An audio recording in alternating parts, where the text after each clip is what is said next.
beginning. Dan, that's a nice Queen Victoria costume. Costume? I don't know what you're talking about. I wear this all the time. I wear this when I'm doing the lawn. Let's talk about Diplomacy Era of Empire. Mm-hmm.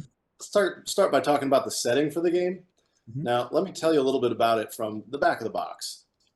The 19th century was a dynamic yet turbulent time when huge areas of the Ottoman Empire, the Indian subcontinent, China, Indochina, and the East Indies were fought over by competing empires.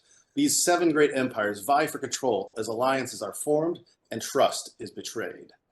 Players negotiate and outwit one another in a delicate balance of cooperation and competition to gain dominance in the region. Diplomacy Era of Empire challenges players to rely on their own cunning and cleverness, not dice, to determine the outcome of this game of conspiracies and conquest. Diplomacy Era of Empires comes out in August of this year and is available for pre-order right now. Thomas, so you work directly on this game development. What can you tell us about it? Oh, well, we've got some great surprises in store for players, but let's start with the familiar. There are a number of powers that exist from classical diplomacy that you also see in the Era of Empire, namely Britain, France, Russia, and Turkey. However, you've got some new powers here. You have China, Japan, and the Netherlands. Congratulations, Netherlands. You've upgraded from Holland, just a supply center, to a full-on power. Era of Empire is not an expansion for diplomacy. It's a standalone game. So 7 players, and you can play between 2 to 7 players if you want, just like classical diplomacy. Era of Empire, a lot of people may recognize as being very similar to that of colonial diplomacy. And that is because this is a reissue and reimagining of the game entirely. This was last released in 1994. Renegade took this game, made updates to the map, to the rules, to the pieces, to the artwork, play tested it, consulted with rules experts, variant designers, and now have brought it to you to sit alongside. That sounds amazing. Sounds like a great deal of work went into the development of this new edition. Mm-hmm. But also selecting this game for publication was quite a process.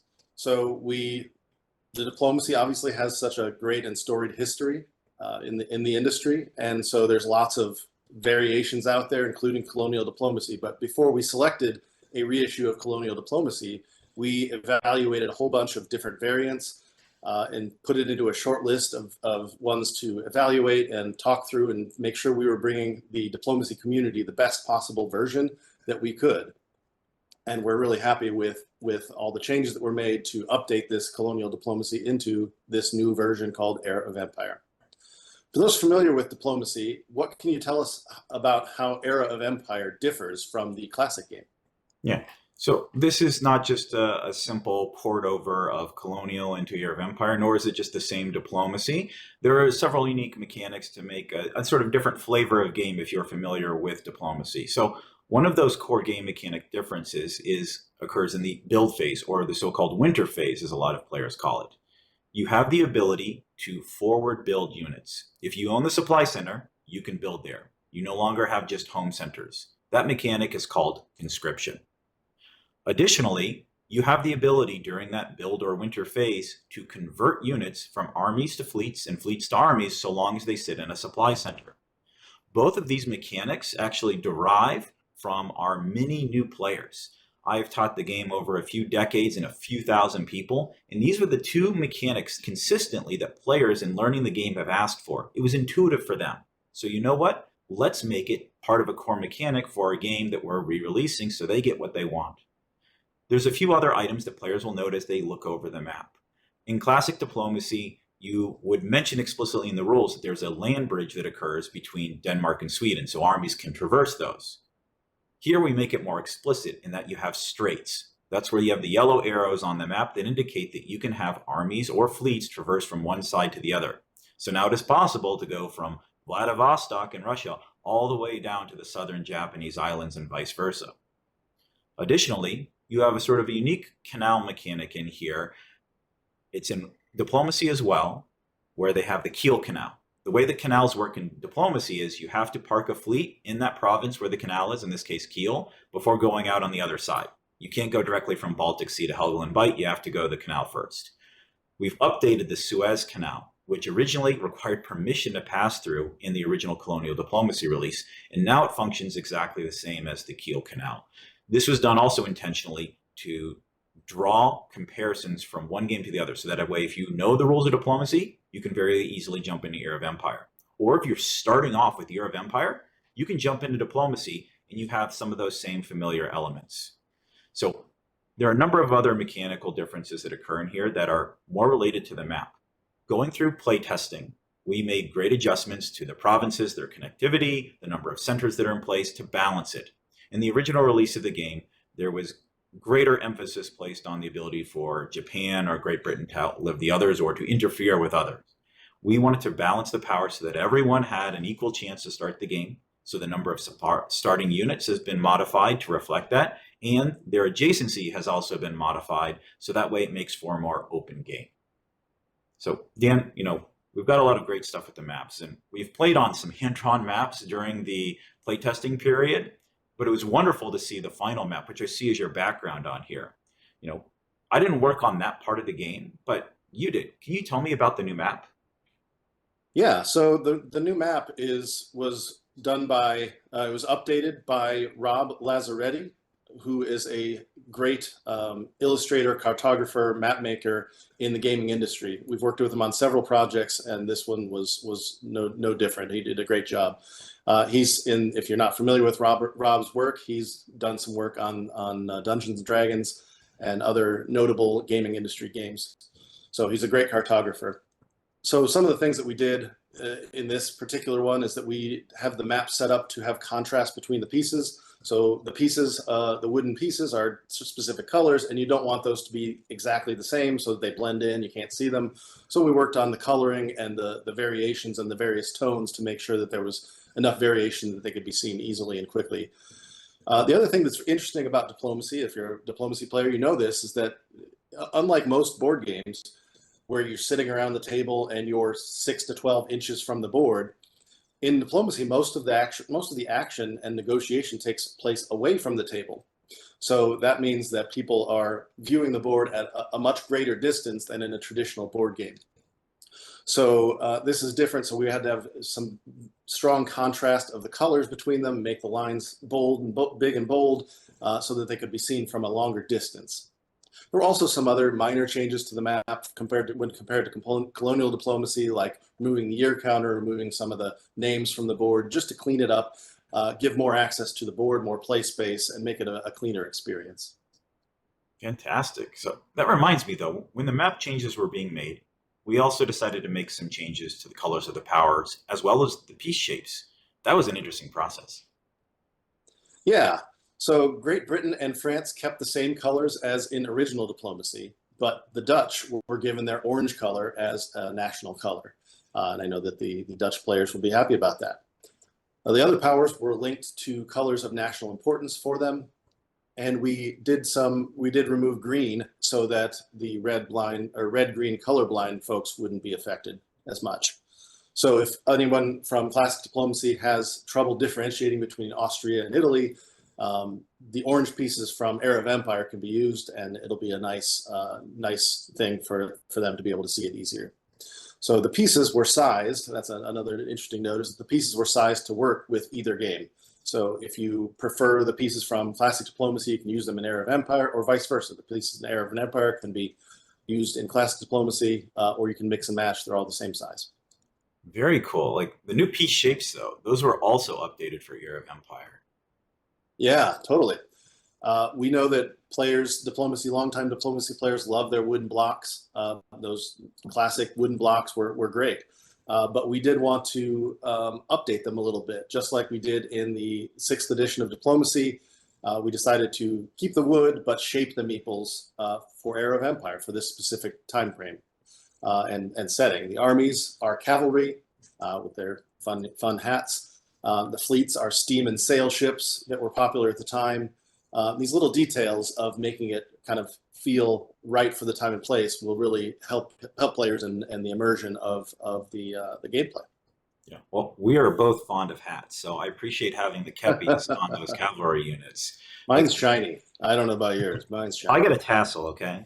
All right. So differing features for different hats on there. Like, sure. I like how we're paying homage to the original fans by making sure that these are wooden blocks, because that's been in place since 1959. while showcasing meeples because those have become the standard in the gaming hobby. One of the other cool details about the game is the consistency in the artwork from Diplomacy to Era of Empire. Yeah, so the illustrator for the sixth edition of Diplomacy was Janos Orban, and we've worked with him at Renegade in many different projects, and he's done a phenomenal job. And we really liked what he did on the Diplomacy box and wanted to have some consistency in the line, so we worked with him on the Era of Empire box cover as well. So we're very happy with how it turned out. As you can see from our costumes, we're loving it, and think he did a great job of representing those characters. But for the figures on the box, that was actually a brainstorm and an idea from you, Thomas, and some of the playtesters. Can you tell us a little bit about that? Yeah, I would say it was fantastic, to not only get an opportunity to work on the mechanics of the game, but also to have input for the art direction. So we reached out to our playtest group and said, all right, what do we want to see on the box art?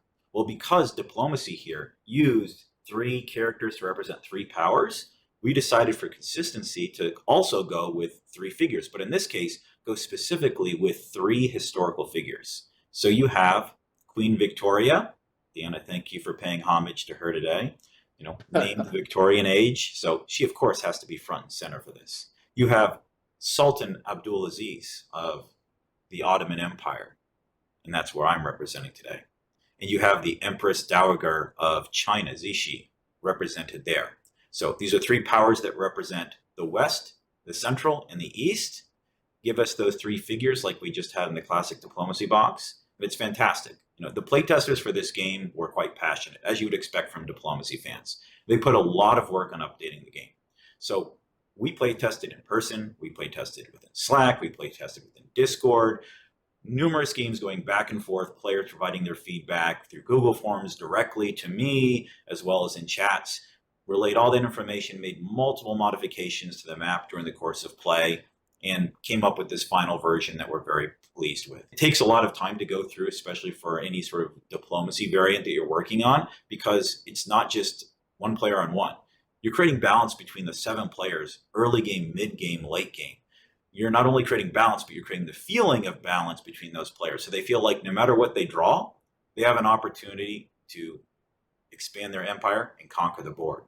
So I appreciate all the work that our playtesters put in. They are noted in the rulebook here, and each one of them is going to receive a game. And I want to say right now, thank you very much to our entire playtest team for the amount of effort that they put into this game and the feedback to make this a wonderful release. Yes, I agree. Thank you to you, Thomas, and all the playtesters for all the work that was put into this on the development side. A lot of love and passion and care went into it, and it shows. But Thomas, you've been running Diplomacy teaching events for years, for decades. What do you expect this game? Who's the audience for this game? Veteran players, new players, both? What do you think? The game is designed for both veteran and new players. So as I mentioned, 2 of the core mechanics brought into this game were brought about because of requests from those new players. But also being an experienced veteran myself, like our playtest group comprised of both experienced players as well as people who had never played before. So we got feedback from both sides. So what we wanted to do is to make sure that it matches the current release of Diplomacy. The experienced players want to have that sort of relation, that tethering back to the original release. So we made sure that the rules for Era of Empire match that of 6th edition Diplomacy rules. So players can begin with either classical or Era of Empire and switch back and forth easily. It only really takes a few minutes once you've played one to just look at the differences for the other. And we note that in the rule book as well as the quick start guide of this is the thing that's changed about this. For anyone who wants to learn, you don't have to wait for sort of like a special session or to go through the entire rulebook. There is a 10-minute how to play video that was recorded by Legendary Tactics that's available and we'll link to here on YouTube that you can go watch and get set up for the game. We wanted to make sure for those experienced players that when they're playing classical, that they'll want to jump in and try Era of Empire because it's a new map, new powers, new rules that you can go with and have a spice of life in terms of variety.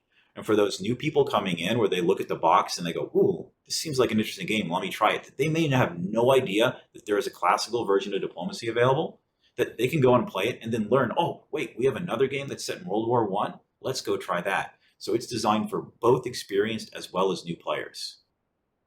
That's great. And I would highly recommend that video that Thomas mentioned.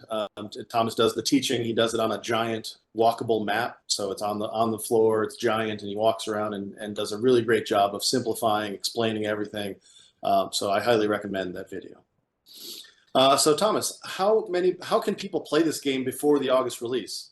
Yeah. So speaking of that giant walkable map, so we have a brand new community outreach program here at Renegade known as the Renegade Heroes Program. So this is where we gather in individuals who care passionately about these games and want to play them, whether it's at their own kitchen table, at a game cafe, at a board game store, a local library, or a game convention. You alluded to the giant walkable map. Like, I'm one of those same volunteers in the program. So I run events at conventions all across the country. So if you want to play ahead of time, go and follow the link we have to the Renegade Heroes program, join in with the Renegade Discord, and look to see where there are going to be events in your local area. We are running things all across the United States, and we have partners that we've established in other places around the world, and we are providing them with some swag if you want to learn Year of Empire. So that way you can not only play the game, but you get some cool stuff you can take home with you. So I highly recommend, if you want to actually join the program, go follow the sign up link and apply. You'll get a chance to meet with some really amazing people. Volunteering is actually how I got into meeting with Renegade. I volunteered for Hasbro for a number of years. I was very passionate about specific games, being Diplomacy, Acquire, Robo Rally, that are around me here. And through that contact, I got a chance to meet with these fantastic people at Renegade. And now we're sharing that love. We're expanding and sharing these great games with many additional people out there. So I really look forward to meeting you at conventions and game stores as we go and teach this game and run specific events. It's going to be a fantastic experience. Wait a second. I hear something. We've got a visitor. It looks like China is joining us today.